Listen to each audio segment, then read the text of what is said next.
Welcome back everyone to another battle report video. This one is feeling a little bit late now because we've got all of the maps and rules for the new GHB and people are playing matches with even the new battle scroll points at this junction when I'm making the video. So, you know, whatever. This is from a couple weekends ago where I played a 2K match against Nurgle and I had a super fun time with my opponents. My first time ever playing them.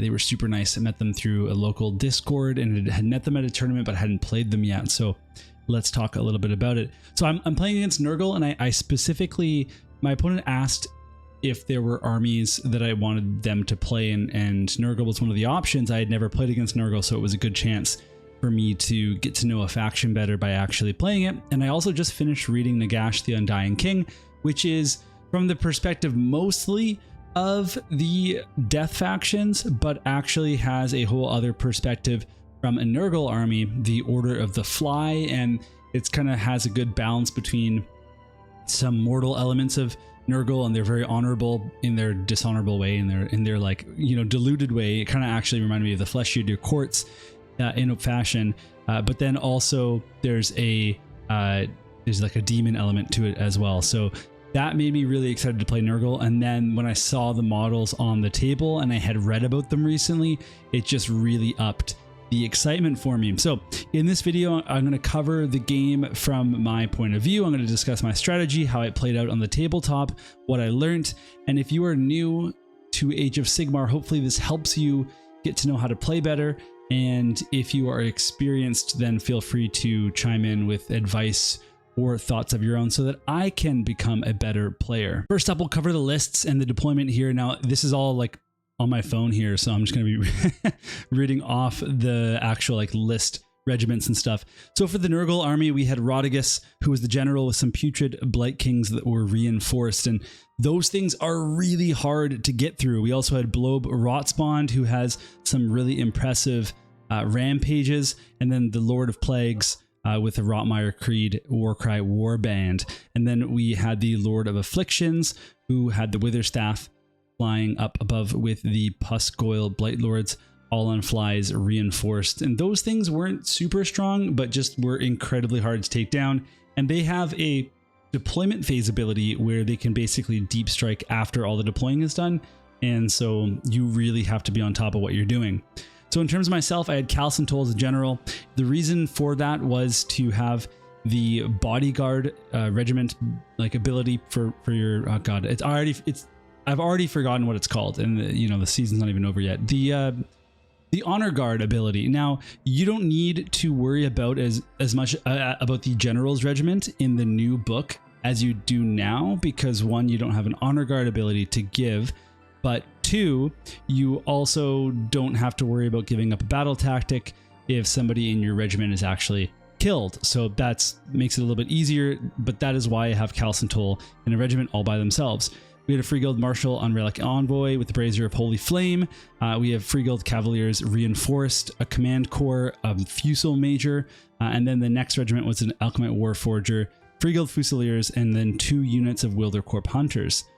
Finally, I had Rune Lord with 20 Hammerers, so it's a reinforced unit. And the idea here, because we're playing shifting objectives, that I was going to try to focus on just a few objectives. So the left and the middle one was kind of my idea. And the deployment zone for this is actually really tight. So you can see that my Fusiliers and my Alchemite Warforger are on the right side. And that's actually as far as they can go. They cannot go any further to the right because of the deployment. And then I had my Wildercorps hanging out on the far side. Now the Alchemite Warforger had the Master of Ballistics trait to give them +1 to hit and to wound, but I put them in a bad spot because what I didn't expect was, well, I mean, I probably should have expected, was that the deep strike for these Pusgoyles was going to be essentially like right in this territory here. And all of a sudden I'm kind of exposed. Now, it had been over a month since my last serious match, so I was a bit rusty. I don't actually mind if my Freeguild Fusiliers were to get tied up or attacked right away. They can stick it out for a very long time, especially in the first battle round because of my battle formation. But I should not have exposed my only wizard like that, especially because this is my first game ever with manifestations and I was really excited to use them.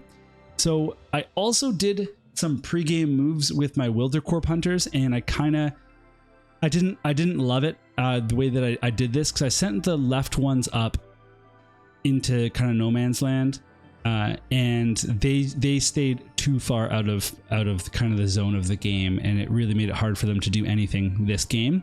My other ones, I brought them because actually I think it was more like the Puscoils, because the Puscoils came to get an objective. That's what it was. I kind of brought them up here to help out the Free Guild Fusiliers, and then that was also kind of a questionable call, you know, because I could not fully screen them with the move. That was not going to happen. My opponent chose to go first, by the way, because they finished deploying first, something I'm also not very used to, as most people want to make me go first. But let's go ahead into battle round 1. So I've turned off my webcam because we're going through a heat wave right now, and to film with the proper lighting and everything, I closed my door, I, you know, shut my window, and I couldn't really film like that. So camera is off because it just wouldn't look like good picture with all the light coming in, but you know, whatever, that's okay.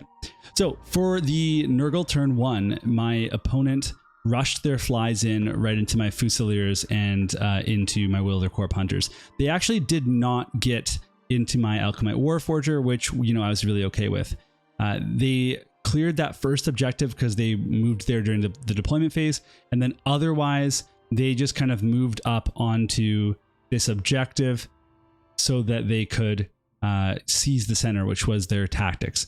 So combat was fine because the Fusiliers had a -1 to wound from my battle formation and -1 to rend from their fortified position, which they got to start in because they were in that, again, that battle formation that I picked. I tried to countercast a Horrorghast, but my opponent had a successful unbind roll, and my opponent scored his battle tactic and held both a primary objective and a secondary objective, plus more objectives, which put him on a big 9 points already to start the game. For my turn, I chose the battle tactic Do Not Waver, and I thought this was a really good chance to get it because my Free Guild Fusiliers still had some buffs on them, and the Wildercorp hunters I think were not going to die because the flies no longer had their charge bonus. So I tried to also cast Cinder Cloud on the flies to reduce their attack profile, but unfortunately I wasn't bound on that one as well. On my turn, I brought my hammerers over to the side here, and essentially it's hard to tell with the way that I set this thing up, but I was able to bring my Alchemite Warforger out, and then my hammerers were able to charge in and tie up with these Puscoil Blight Lords. I also wanted to bring my Wildercorps on the left side over to the objective. I just needed to roll a 2+ on a run roll, and so I didn't use a command point to auto roll it, and of course I rolled a 1, which meant I was not able to get onto the objective. I made another bad decision to just stay wide, and that actually kept me out even further from the game than I wanted to. I brought my Cavaliers over to tow the objective though, so I could still score it, and otherwise I wasn't 100% sure on what to do with my command corps and my other kind of units, so I just moved them up a little bit. The Rune Lord was with the hammers, and then the Fusilier Major used his 3-inch move from the order to just move up a little bit and advance in formation. However, I did bring Callus and Toll outside to attack Rotigus, and so I'm not sure if I'm doing that. I have pictures of this as well, but essentially they got stuck in on Rotigus, and it was really impressive. In previous games, I have not used them very well. I made the mistake of like deploying them too late or deploying them too far away, trying to protect them, trying to make sure they don't die, and I never really got a lot of value out of them because they cost 230 points. Well, at least they did. And so I was determined to get my points value out of Callus and Toll and their companions, and I did. They got a lot of health out of Rotigus on that first turn, and I was really happy with that. I also shot at the flies with the Fusilier Major to make all my humans +1 to hit in combat later, but I wish I had shot Rotigus instead to weaken him up for Callus and Toll for a better combat. I did end up making that decision the next turn. I shot at the flies with my Fusiliers, who only had 1 shot because they have shooting in combat, and then even with Master Ballistics, they just did a little bit of damage. In combat, nothing really happened with the flies. They took out a few units of mine. I took out Well, I didn't take out any flies yet. And despite Callus dying, Callus and Toll and their companions actually did, again, a lot more damage to Rotigus, which was really awesome. By the end of this first round, Nurgle's disease was starting to spread through my army, which was really new to me. I had no idea, you know, the best way to position for it. And so I made it easy, I think, for my opponent to spread. It's definitely something I'll have to consider more in the future to figure out how to actually mitigate it with my positioning, but also with things like rally, because there's not a lot of healing in this list. I did achieve my tactic of do not waver, which I was pleased with. And I wish that I had maybe been able to score an objective, but I wasn't really aggressive with my troops. So in the end, I just scored the 1 on the side to get 5 points total. That's 4 for battle tactic and 1 for a non-primary objective. I could have gone for take their land with Callus and Toll, which is something I think I used to do a lot of, and I'm really glad that I didn't, because I could get it later on pretty easily. And you know, this was definitely a better move. I ended up winning the priority roll, and I needed to take the double, which I don't love to do personally, because I feel like it's kind of unfun for like a casual game when you just met somebody, invited them over, and they're playing in your living room. But at this stage, like, I really had no choice to stay in the game but to take the double. And so I went for it. I went on this chance because it was also my big chance to kill Rotigus, who otherwise would probably kill Callus and Toll if he got to attack first. And so I went for it. I cast a Horrorghast with my Warforger, and then I chanted for an extra rend on my hammers from my Rune Lord, but that was not successful. And I also want to note that the Horrorghast was my first ever summoning of a manifestation in Age of Sigmar. I just recently bought Forbidden Power, and so I'm really, really happy that I got that manifestation, even if they're a little bit weaker and they cost points in the new GHB. In my movement phase, I set up to charge the center to try to take that objective. So I moved my Cavaliers essentially to go attack the Blight Kings. They actually redeployed to just make sure that they had as many models on the objective as possible. And that was a really big play for my opponent to make it so it would be really hard for me to score. I kind of wish that I had kept the command corps back. I also brought them up with the Marshal in hopes of, you know, fighting those Blight Kings. But what I ended up realizing is that the Putrid Blight Kings, immovable object. You can't really kill them very easily. So I did charge those Cavaliers in. I did charge the CC in, and the Foot Marshal stayed out of combat so that he could just provide a 5-up ward. And then I went up another 3 inches with my Fusel Major and shot at Rotigus. My Wildercorp Hunters started to come towards the middle at this point, but they still were not in range to shoot anything, which was really frustrating. However, I did shoot Rotigus, like I mentioned, but I also shot him with Callus and Toll, and I actually ended up killing Rotigus during that shooting phase, which was really awesome. It allowed me to charge my Toll's companions into the Rotmire Creed, and I left my Callus and Toll kind of like in the backfield here, out of danger, because at that point I only had Toll left. Blobe was up in the mix with the Putrid Blight Kings, and this other hero that I'm forgetting the name of right now was actually a little bit further back at this point.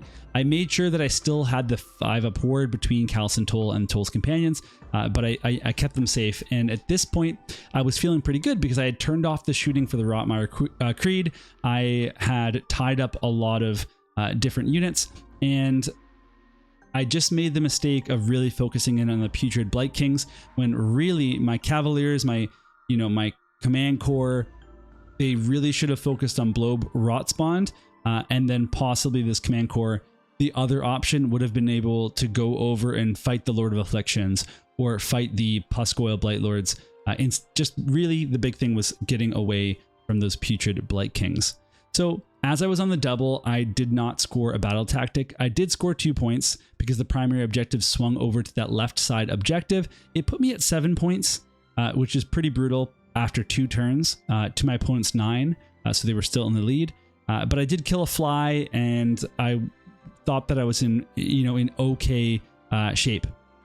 My opponent chose to go for the Offering of Carnage battle tactic, which means he had to kill 2 of my units. He did finally kill my Wildercorp Hunters that were down, fighting off the Puscoil Blight Lords, but he had to kill a second unit, and my Warforger lived with a single HP after I think I ran it out to the side and I rallied it in the hero phase. Still, it was a really good turn for my opponent, who killed many of my cavaliers, most of Toll's companions, many of the command corps, and a lot of the fusiliers. He also tied up Toll in combat with his Lord not Lord of Affliction, sorry, whatever. I'm totally blanking on what this other foot hero is. And then when my Wither Corpse died, the poison spread to my Alchemite Warforger, and he would later succumb to that in a future turn. At this point, most of my army was poisoned, and I didn't really know how to deal with that. I do want to take this moment to mention that I had a lot of luck in this game at several critical junctures, and it kind of went both ways for part of the game. At first, it was that classic game where both of us were rolling incredible save rolls and ward rolls, and like nobody could damage anybody. And that was kind of funny because it was going both ways. But I honestly had some pretty nice rolls in terms of well, actually, it was more than my opponent missed some rolls, missed some poison rolls, some disease rolls, missed on Blobe's incredibly impactful monstrous rampage in the combat phase and other things like that. It made it so that my army survived a little bit longer, and it kind of also contributed to my opponent not actually scoring that offering of Carnage battle tactic. I joked to my opponent at this point that my city must have a Nurgle cult in it or something because I was just so tanky. My opponent did score 4 points though, because they held the 2 different objectives and they had more objectives total, so they went up 13-7. We rolled for priority again, and my opponent took the double turn, and so all of a sudden I was back to being the underdog. And that was the final blow that broke my army, because during this turn, everything was in combat aside from my Warforger, who would die to disease, and my Fusel Major, and of course the errant Wildercorp hunters that were too far off to the side.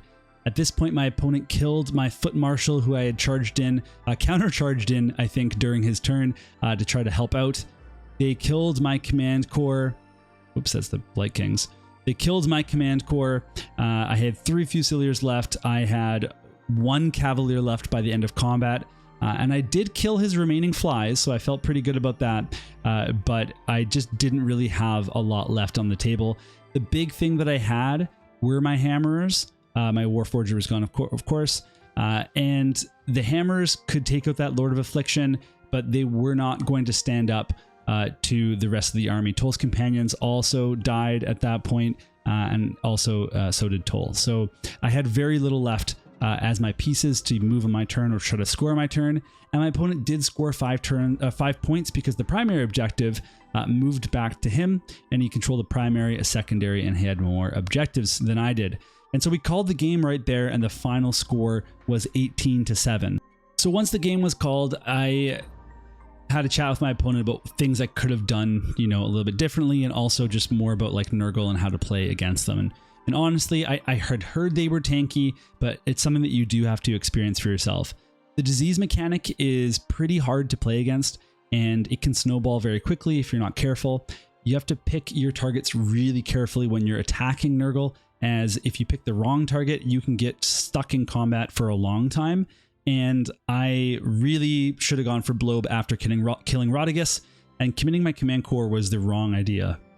Reflecting on the match, I had more pieces on the board than my opponent did, but I also had trouble scoring because my opponent had the center, and they had the flies that were blocking off and making a cordon that kind of stopped me from getting to the right side. Essentially what it looked like was that terrain with the Puscoil Blightlords and the Putrid Blight Kings kind of made this wall where if I wanted to get to that right side, I would have to kind of go around the back of my court, or sorry, my field, or around the other side, which like isn't happening in the time frame that we're talking about here. Without access to the objectives, because again, the Putrid Blight Kings were really sticking on the objectives, as was Blobe.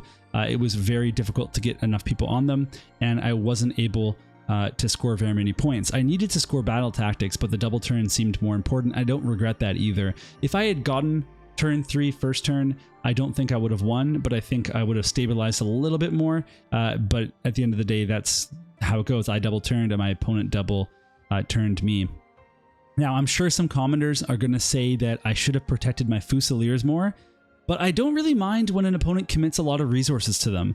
They held up for 3+ rounds of combat with the flies, and I think I basically should have brought my Wildercorp hunters to help out the Fusiliers via shooting, not via screening. If I committed to the Fusilier tar pit tactic, it would have allowed the Wildercorps to shoot. It would have allowed them to maybe run around and try to score a battle tactic or try to score an objective.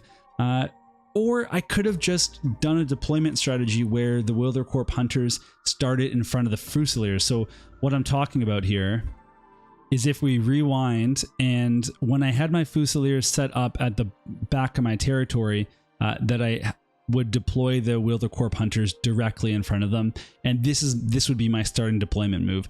I think that might have also been an acceptable move. It would have blocked the Pusgoyle Blightlords from getting to them, allowing for a full 40 shots on my my opponent, and instead of having the reduced shots for shooting combat.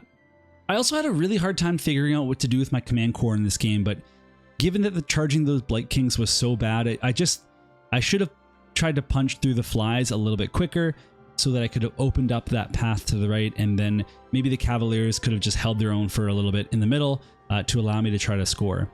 One thing I want to say though is that I was really impressed with the Fusel Major in this game. His power comes down to variance because usually his shooting output is pretty minor for me, but this game he dealt double digits of damage, and it really helped that shooting when he shoots a hero, and the heroes are monsters, they're easy to shoot because they don't get that guarded hero buff, and it gives them the +1 rend, which really helped out because normally I might have a little more trouble finding a heroic target for the Fusel Major.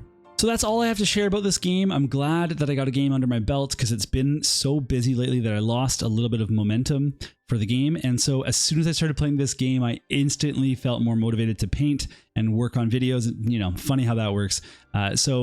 I'm really pumped now to play more games, especially with the new GHB stuff, with the new points that we now have spoiled.